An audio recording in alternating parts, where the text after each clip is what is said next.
Greetings, ladies and gentlemen. Welcome to the DevasiaMentality Talks, Episode 2. I am sorry for being absent. I've been kind of busy with things like birthdays, and I still haven't necessarily fixed the issue with my video editing program.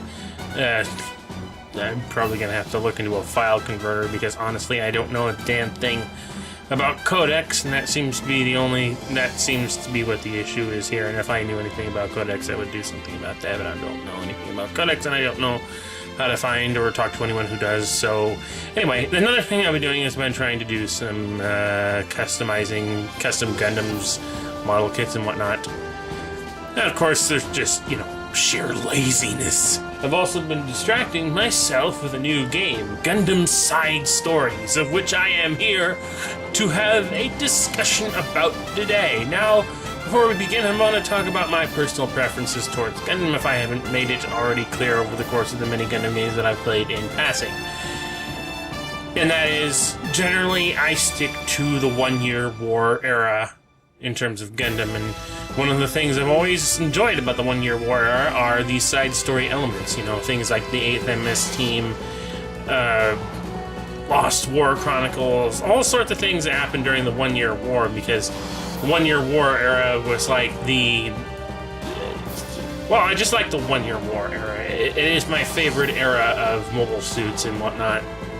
From a design standpoint, from just a lot of personal standpoints and aesthetics and whatnot.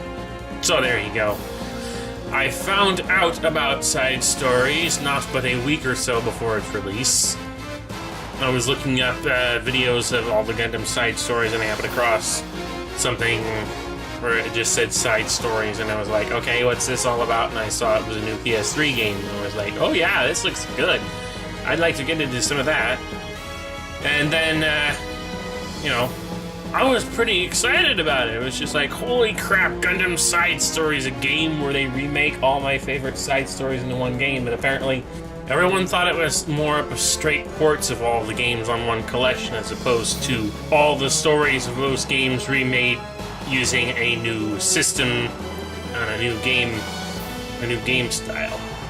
So people were kind of disappointed with that. I didn't actually recognize that as being the way it was myself. Then, like I said, I came into it very late, so when I started seeing the trailers for the game, I knew pretty much what I was getting into. A lot of people still complained about that.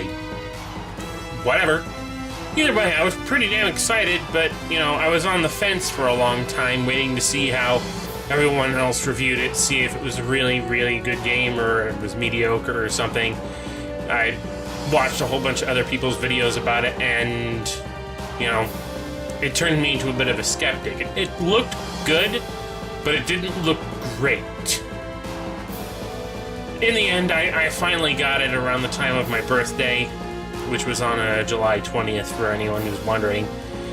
And I can say that, on the whole, I do feel rather underwhelmed by it, but for the most part, pretty damn satisfied. Now, I'm going to give you a gist of the main plot of the game from what little of Japanese I understand. Basically, it's about, there's this main story called Mobile Suit Gundam Side Stories Missing Link, which takes place over the course of the one-year war from several different perspectives. One of the Zeon Marcosius team and the Federation Slave Wraith team. Actually, not necessarily Slave Wraith, but that's part of it. But from what I gather, the Slave Wraiths are war criminals being forced to do the Federation's bidding, and I don't quite understand what happens through most of it, but then that could be just primarily my lack of understanding of Japanese in general. In the end, I kind of figured, oh my god, these guys are just gold thieves. God damn. Zeon Marcosius team, they're kind of like the Midnight Fenrir team, making their way through the war, trying to, deal with things being thrown at them as Zeons. And of course, dealing with this mysterious mobile suit, the Pale Rider, which looks like a mishmash of a whole bunch of different prototype mobile suit designs from throughout the war. I can't really give you much more on it than that, but one of the most annoying things about it is that after you complete both of those main stories, there's a section where everything from the perspective of those particular teams and their commanders or something like that, either way, there's a 10-year freaking gap.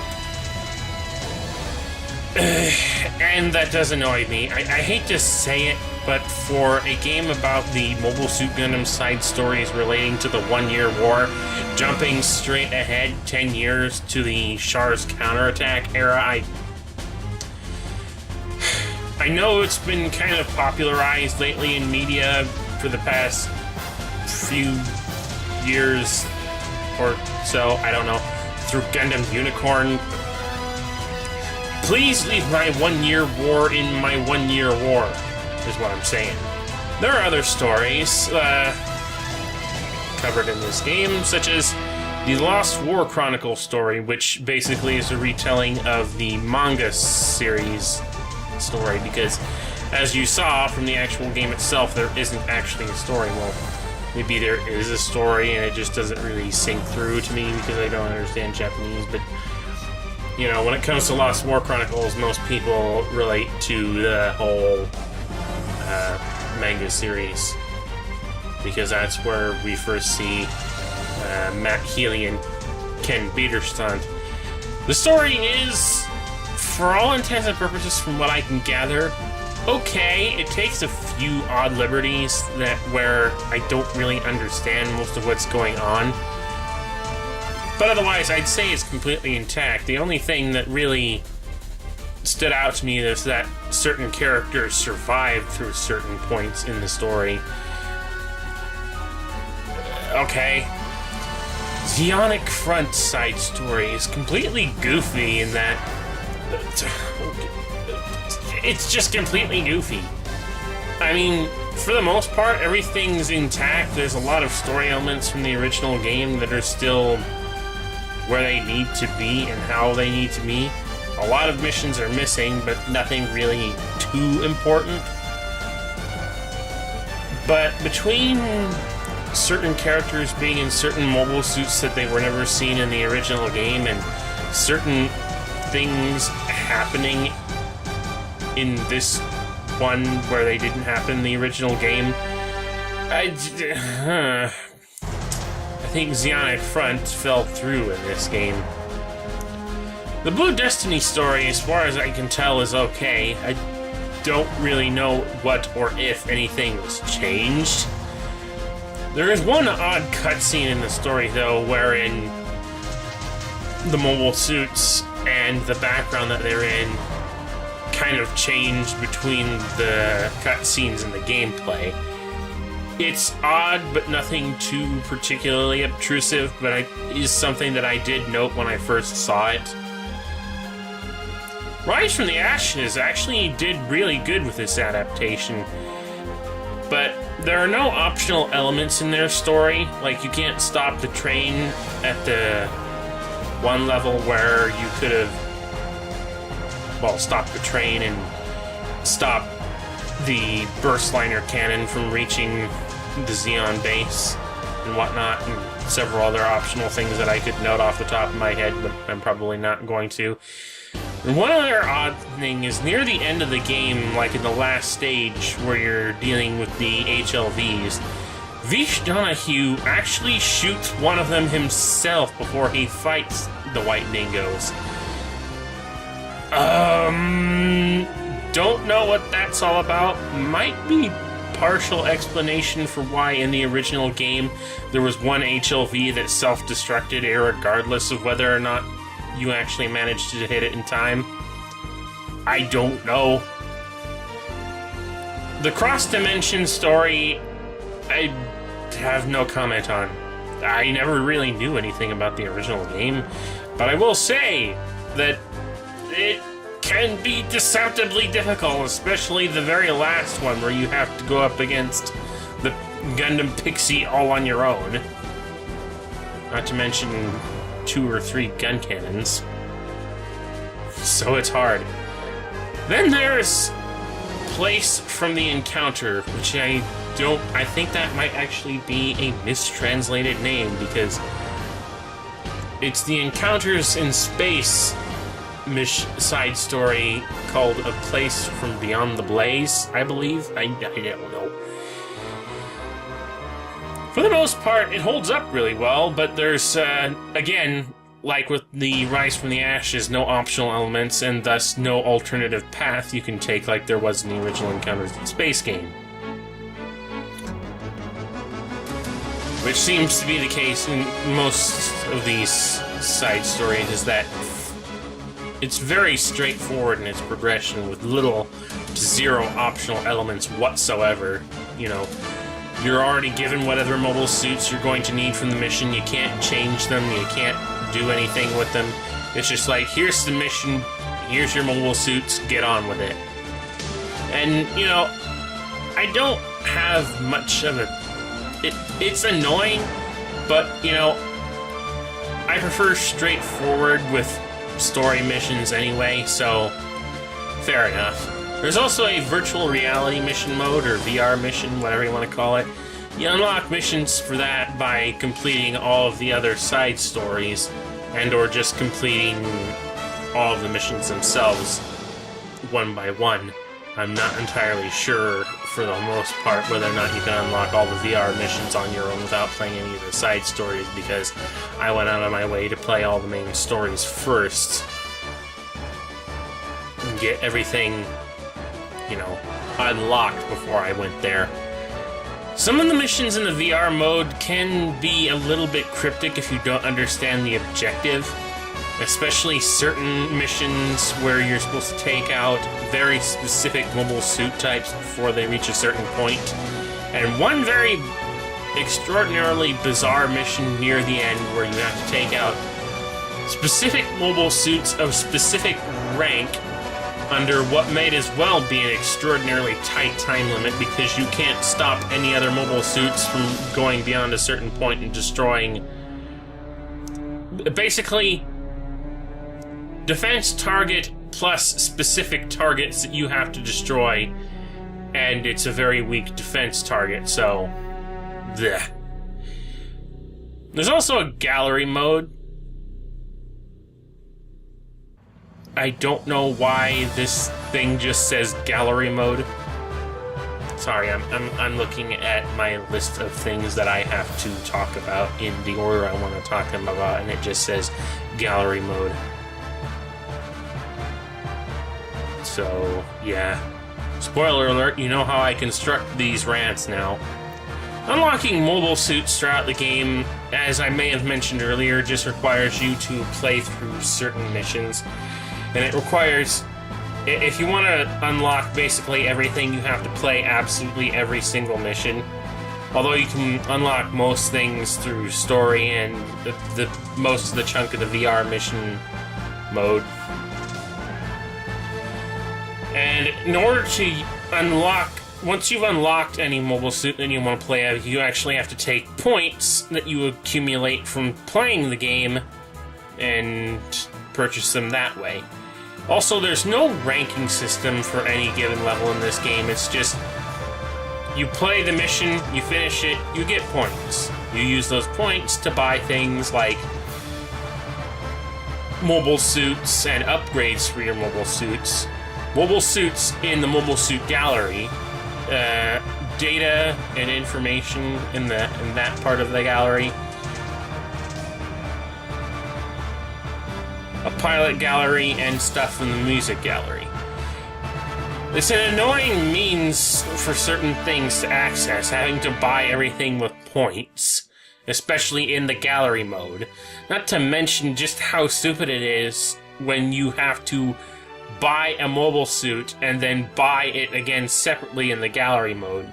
You know, if I went out of my way to buy the mobile suit for use in the VR training missions and whatnot, it's just like, can't I just automatically get them in the gallery and not have to pay 3,000 points apiece for them? given how much you already have to pay to use the mobile suit in the first place. Duh. There's also the fact that upgrading any mobile suit is really freaking weird and backwards and whatnot. It's just like the lower rank mobile suits, you know, they have different grades of mobile suits. It's just like there's F and there's like S ranked mobile suits and there's all the letters in between. But it's just like the higher up that chain you go, the higher performance a mobile suit is from the start, the less points it seems to take to get to its highest level than it does for the lower mobile suits. Maybe this is correct, maybe it's not. It just feels all sorts of backwards to me. I don't know. It doesn't quite feel right to me, but I'm not gonna complain about it too much. Also, apart from that, there is literally zero customization, which stark contrast to the game that came before it, Gundam Senki 0081 Battlefield Record, which had customization up the fucking wazoo. That's quite a blow to most people, as I can see. But honestly, to me, Senki went way too far with it. It's just to the point where it was very, very unfun, not to mention exactly how much you had to grind to get a lot of the parts you wanted to make your mobile suit better. So I have no complaints in that regard, but you can't even change your weapon loadouts. I can barely think of any Gundam game except for Journey to Jaburo's Battle Tactics mode where you couldn't switch weapons in any way, shape, or form. I really can't believe that this has got to be the one Gundam game where, sorry, you've got your mobile suit, whatever weapons it has, you're stuck with. You can't change them. I would have been really glad to see that type of mentality disappear forever, but here it is back again. God damn it. Conversely, though, to make up for this to a certain degree, and I say that to a certain degree, mobile suits carry multiple weapons anyway. Like, you can always have, like, 2 projectile weapons and a sword that you can switch between at any time, usually, depending on the suit, which is something else to go on. There can sometimes be multiple variations of individual suit types. Specifically, one of the most redundant things has to be the number of different GM ground types you can get. You can get the standard GM ground type, you can get GM ground type with weapon ranks, then you can get the Slave Wraith colorations, but for some reason there's a Slave Wraith colorized version that is of a GM ground type, and then a GM ground type for one specific person in the team. They don't look any different from each other, and functionally I'm not quite sure what the difference is, aside from one has a gun and some hand grenades, and one of them has a handgun and a bazooka. It's very freaking redundant, and, you know, maybe I shouldn't complain about it too much, but it's just weird to me. Why are there so many different variations of a single mobile suit to justify the lack of swapping weapons around and their different capabilities? Heck, some mobile suits don't even have different capabilities, they're just a different color. It's just very weird.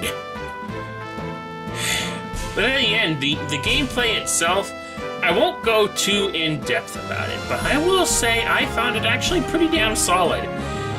One thing I worried about when I first saw this game was exactly how they were going to handle movement in space, because that's always been something of a sore spot when it comes to Gundam games. It's just like sometimes space movement just doesn't flow naturally, like, say, Gundam Pilot's Locus. That one,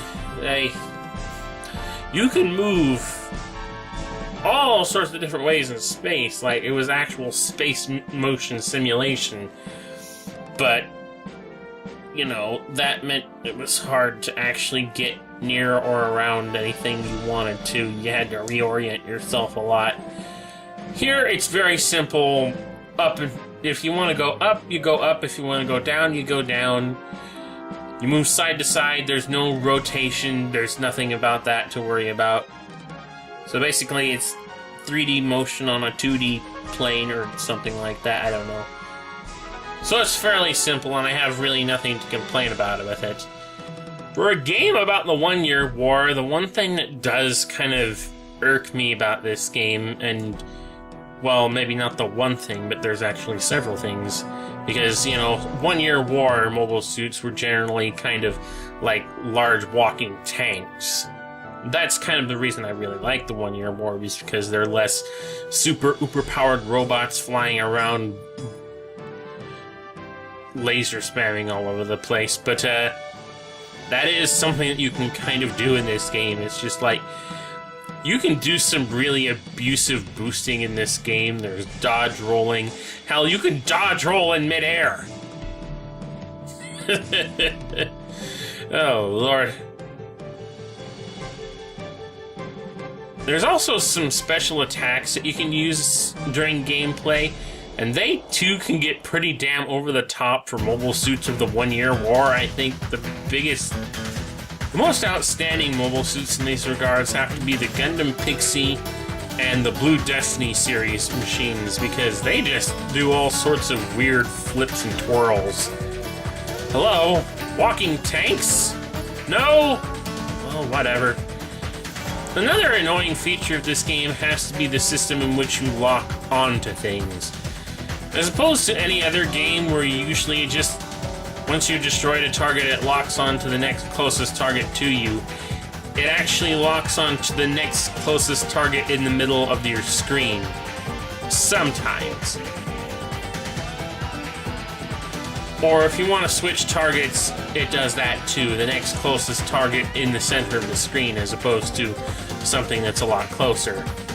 It's not something that's been too annoying for me, but when it comes to trying to target battleships, especially the one central area of a battleship where it actually tells you where a battleship's health is, as opposed to one of the guns, that's where it becomes very... yeah. I'll also note that another complaint I heard about this game is that it has a pretty poor frame rate. It's not far too high, but it's not far too low either. I mean, it's not Gundam Crossfire where the frame rate was just like god-awful. It's passable. Although there is one level in the game that I can note for having a high frame rate. In fact, an extraordinarily way too high frame rate, to the point where I thought I was going so freaking fast I was going to go into hyperspeed. Good God. It's the one level where it's just a one-on-one duel between the Blue Destiny Unit 2 and 3. I don't know if that's the way it is for anyone else, but for me it was just way too fast, and because the frame rate was way too high.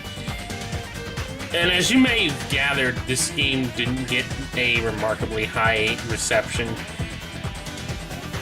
Honestly, I can see where it comes from. It kind of pales in comparison to the massive number of things you are capable of doing in previous games like Gundam Senki. But honestly, I have no problem with it. I kind of saw what I was getting into and I took it for what it was, and I thought, honestly, it was a pretty damn passable game. It makes for a good distraction if nothing else, and it's easier to get into than Gundam Senki.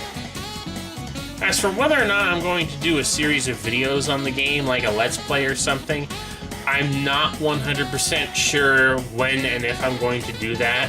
I thought that if I was going to do a Let's Play, I would do a Let's Play of the individual side story games that it was a compilation of first, before I actually did this game. I'm not sure how long that's going to take to do, because that would require me to get a Dreamcast, the Rise from the Ashes game, and the Blue Destiny games for the Sega Saturn. because I already have a Sega Saturn and a action replay cartridge for it, so I could potentially play any Japanese game on it, I think.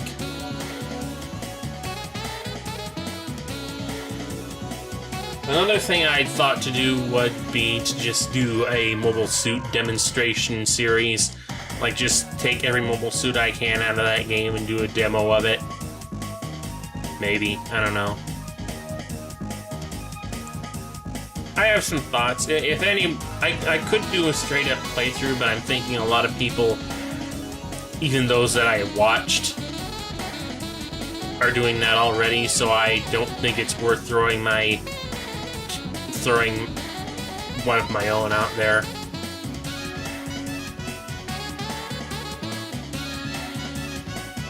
But, you know, if anyone responds to this video with any ideas they'd like me to do, I'll see if I can actually do something like that. But anyway, that's really all I have to say for now. This has been DevasiaMentality Talks. We are all raging nerds on the internet. Hit me with all you got. Later.